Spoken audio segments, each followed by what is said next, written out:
Bringing standards back to the game. We're not here to hype up the hottest rappers. We represent good music.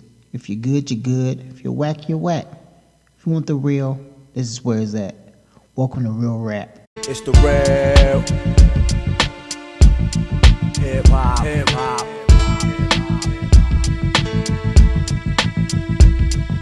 The real hip hop.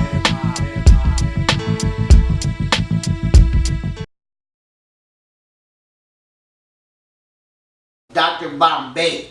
It sounded like a George Clinton song. I didn't too much care for it as a rap song though, so it was okay, but this is where his, the Funkee Homosapien thing came from. I liked the other one, but I didn't too much care for this one. I didn't like it as a rap song. I thought it was okay. The intro wasn't needed.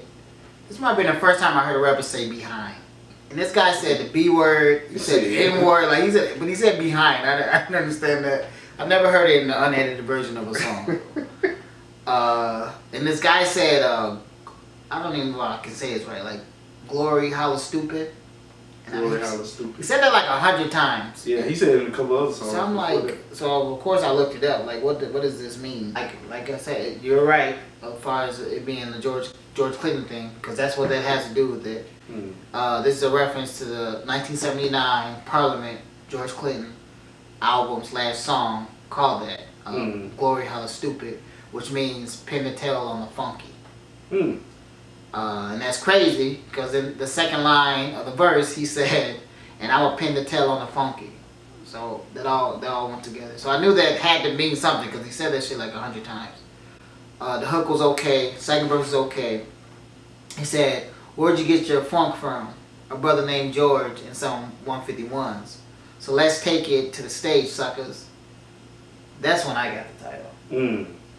Because Brother George and then the whole Parliament thing that I read before that and everything just clicked right there. Because George Clinton, that's the lead singer of the group. And then "Where'd you get that funk from?" is a quote from the song that they did. Funk and tech tele what?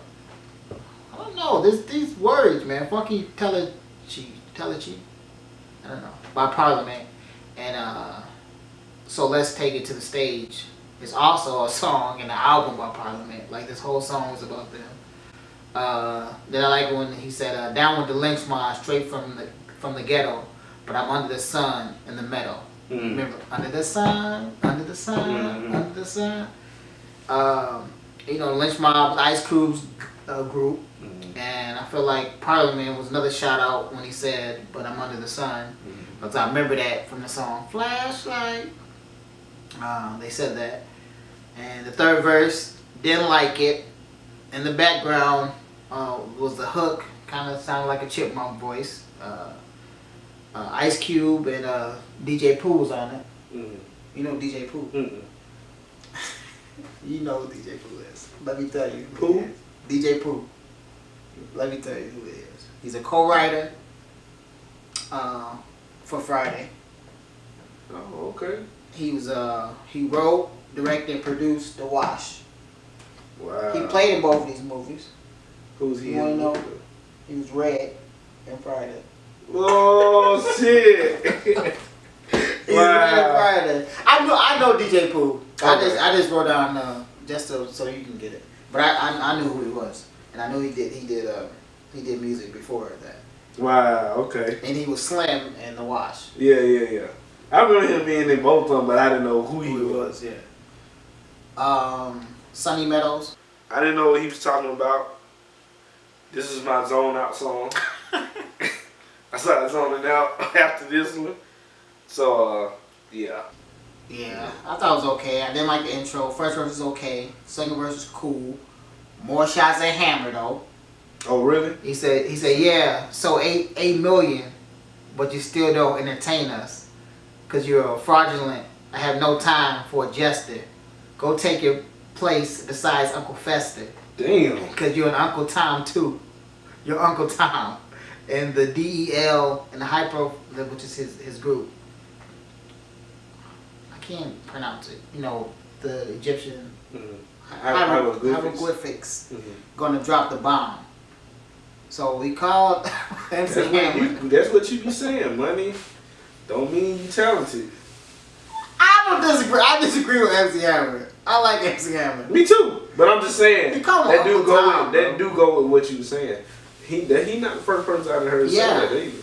And it seemed like it's all the gangsters out there. Well, you know he's not a gangster, but that was a shot at him. He said the Uncle Fester in there, right? Mm-hmm. Remember when MC Hammer did the song to Adam's Family? Adam's Family. The Adam Groove. They wanna do, say what they wanna say, live how they wanna live, play how they wanna play, dance how they wanna dance, kick and they stop a friend. Adam Family. I like the hook. They use on the sound part that I was talking about before in Dr. Bombay with the flashlight. They use that in the song. I didn't like the third verse. Hoods come in dozens. Thought it was cool. He spit all the way through. We always say only real MCs can spit without a hook. Is he worthy? Yeah, man, he been spitting. Okay. Another storytelling song, and he spit real shit on this one. Yep. Took me back a little bit. He said something about the Reebok pumps. We had to pump them up. You remember I those? had the D Wilkes, bro. Did you? Yeah. I didn't know he had pumps. Yeah. I just remember D Brown. Yeah, I mean he was the originator, but D Wilkes had lights. Look him up. Red, silver, yellow. Yeah, real shit. Wow. I should have kept them. Shit's like $1,000. For real? Like if you try to get the originals, because they had numbers in them. I do not remember those. Wow. And then he said, now your life is worth a pair of Jordans, which is crazy. That still lives to this day, dog. That shit crazy, bro. Though. It's crazy. And then he said, Jordan been getting people fucked up for a long time. Michael Jordan don't like black people. He don't give a fuck about them, but he said, it really is a bummer. Someone tried to get me for my coat last summer. And these two, the reason I put those in there, because around this time, in the 90s, especially in Chicago, everybody was getting killed for their Jordans and their starter jackets. Yeah. Starter jackets was super hot, bro. Anybody who had a starter jacket, you didn't wear it that often, because they was killing people for starter jackets, bro. That's crazy, dog. Like the Blackhawks was super big. Nobody's into hockey, but the Blackhawks was super big, dog. Yeah. And of course the Bulls. Yeah. But the Charlotte Hornets was big. The Raiders was big, and they was killing people for jackets. That's why I thought that was crazy. I remember that. And then I like Ice Cube on the outro, playing one of the gangsters when he was talking to him and shit. I thought it was tight. I liked it because he was speaking truth. Said the same thing. People still getting caught for their Jordans and their jewelry. All that. He gave a shout out to Vans. I didn't know they was out back then. Yeah. He said something but he said when he wore his Vans, they thought he was broke or something. Yeah, he said something. But the only reason he won because he didn't want to get fucked up by the Jordans. Yeah. He just speaking facts on this song, so I liked it. Same old thing. I didn't catch the MC Hammer, but I definitely caught it Vanilla Ice. Yeah. I thought the song was cool. I'm gonna let you go deeper because I know you got that. And it seemed like back in the day, or I don't know now, because he probably had to change his style, but it seemed like back in the day he would have been a good battle rapper. Yeah. Like all throughout this album, and this is his rookie album. Like that's what fascinated me the most about it, because this was his rookie album. This is his rookie album. He went in, bro. I liked it. I liked it. So the song was cool. I liked it too. Fraudulent phone real quick, you get them off of our dicks. Show the public that their ass ain't slick, they lack skills, and they can only throw you by dance steps. I like the hook. I like how he's talking about all the rappers. They got the same old thing, which holds true to this day. All the mama rappers, all y'all sound alike, with the auto tunes and the face tattoos and the dreads. All you mini Waynes. Nice little transition from the Wayne album to this one. First verse, I liked it. He said, they lack skills and they can only throw you by dance steps. Is that Hammer again? That's Hammer again. Yeah. And it's kind of how this was. Remember they had that whole dance phase when everybody one Soldier Boy did the dance, and Yeah. stanky leg and like Yeah. chicken noodle soup, Yeah. and like 60 other dances after that, because that was a new wave that everybody was jumping on, trying to get on. And that's the same thing with that. He did Vanilla Ice. He said, I could have iced Vanilla, but I haven't got the chance yet. But that's because he got dissed on Soul Train. He got booed because his rhymes are so lame. Yeah. So I'm like, he got booed on Soul Train. Was he performing when he got booed? So I looked into it, and for some reason, Soul Train, you fucked up on this. What happened? They had Vanilla Ice in the R&B category. So when they're saying the nominees for R&B, Wow. Why did they have him in the R&B? they booed the shit out of him though. Wow. Was he there? Yeah. They booed the shit out of him. That is horrible. I gotta look that shit up. And then, look, the thing about it is, I could find the story, Yeah. but I couldn't find the video. Oh, okay. But there was video, and I clicked on it, and they said it was taken off. Yeah. So I'm guessing that he was there. I don't know for sure if he was there. He said, suckers everywhere, like broken glass. Yo, broken glass everywhere. You know, like the Grandmaster Flash and the Furious 5. The message when he said, broken glass everywhere. I like that. Another shout out, homage. They said, and they keep showing their teeth like Aunt your mama. All sellouts. This dude, I don't know why they went so in a hammer. Like, he was giving back to the community. He was doing a lot for Oakland. Like, he was getting all the people out the hood. He was making them dances so they didn't have to be in the hood. Was he selling out because he wasn't talking about drugs and like? I mean, but he wasn't either. I guess he Yeah, just didn't I like him, man. I don't know, bro. I'm in your face will force to eliminate monotones, bragging and boasting, so most will end up profitless. What's that? Was he a genius? Did he know that MC Hammer was gonna lose all that money as he's coming at him? This guy's a fucking genius, man. And Hammer was, I don't know, was he? Yeah, he was bragging and boasting about it. I don't know, man. They really fucking hate Hammer, bro. He said, and I'm gonna leave the stage bloodier than a tampon. Alright. Yeesh. And he said, still talking sucking MCs, that shit is whack. So I'm like, wait a minute. Sucking MCs. He coming at Run DMC now? But he wasn't. He was just saying like people were still rapping like that in the 90s when Run DMC came out that in like 83 or whatever. That's what he meant by that. Third verse I liked it. DJ Pooh, Red, he rapped a little bit with them. They had like the Jada and Styles thing going. I feel like this guy disses everybody. He says, now I'm making MCs real mad, like Young MC going out like Sugar Hill. Add a new beat, new rhyme, bogus still. And even if we are in the same gang, it ain't no need for all MCs to have the same old thing.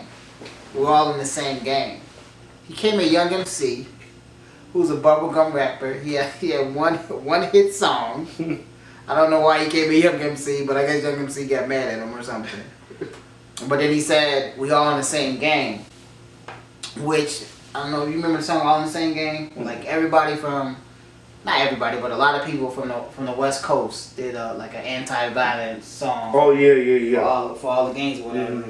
Young MC was in there, was on that song. So he's like, yeah, we all in the same gang, but we ain't got to do the same thing. Yeah. So I don't know why he dissed Young MC. He doesn't like soft MCs. I don't know what it is. And the last song, your little whoa. Whoa. Yeah. You little crumb snatchers. Wow. Yeah, if it was little crumb, you probably was like, little crumb snatchers. I thought it was okay. I like Ice Cube on the intro. He said, he was his cousin. He finally revealed that. He said he tried to get him on some gangster shit, but he don't want to do that. He want to do some weirdo shit. I only spit one verse, but he had to do another diss about Hammer before the album went out. He said, eliminate that fat gold chains and diaper pants. Damn. Whose diaper pants? The parachute pants Yeah, that pants. used to wear.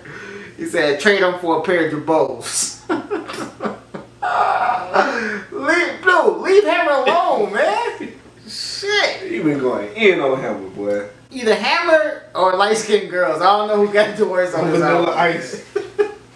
Yo, Vanilla Ice. I like Ice Cube on the outro. He said him, DJ Pooh, and Dell produced the album.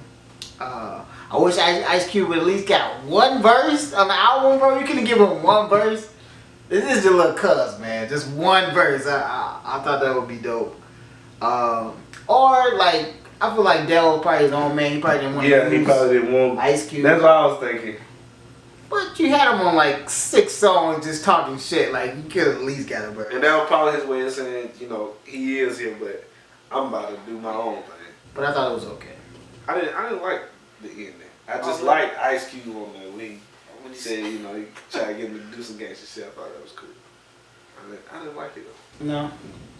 Alright, so let's get into the scores. I gave it a 7. Woo! Yeah, I gave it a 7. I thought it was better for me to think it was gonna be just like those other albums. I think it was better than most of them. Maybe 1 or 2. What do you mean most of them? Most of the albums The during that classic? time. Yeah.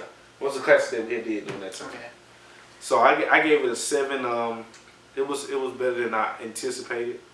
So, you know, I gave it a 7. I gave it a 6. The first half was a lot better than the second half. I felt like after 7 or 8, like I liked one song in this because it was 14 tracks. So the second 7, I think I only like 1. Well, I like parts here and there, but I like one song. And the first 7, I liked a couple. So I feel like it kind of faded away kind of towards the end. And I kind of feel like you did too, because you didn't really have too much to say towards the end of it. Yeah. Kind of dried out towards the end. But I gave it a 6. But the question is, do you think, is it a classic? No. Was it ever a classic? Yes. For its time? Yes. I agree with that too. Yes. I would agree with that. And that the reason I say that is because he went against the grain. Well, I don't know, but I feel like back then, especially back then, people definitely knew that they were cousins. And this is his rookie album. Right. He went hard. He went in on people who definitely were at the top of their game at that time. He didn't give a fuck, and obviously they didn't come for his head because I looked at it and I didn't see no comebacks. Right. So I think he was respected at that time. Even as a rookie, I think people was like, okay, he legit. So I think it was a classic at that time. I think so too. And he was himself. Like, he didn't try to be nobody else. Like, the whole funk thing, I mean, you know, Snoop and them and Dre and them, they brought the G-Funk or whatever. But that was his shit was still different than what he was doing. Them. But he was still doing funk. He put funk in it. And you can kind of say they bit off him because he came out first. Yeah. So, but I thought he was very authentic. I feel like it probably was a classic then. I feel like he could rap. His songs weren't really like, he didn't really have no hit songs, but he was a solid rapper. Yeah. I gave it a 6, and I feel like it was a classic for its time. But that's it for this episode. I'm Bea. I'm the ATL General, TJ. And that's Real Rap.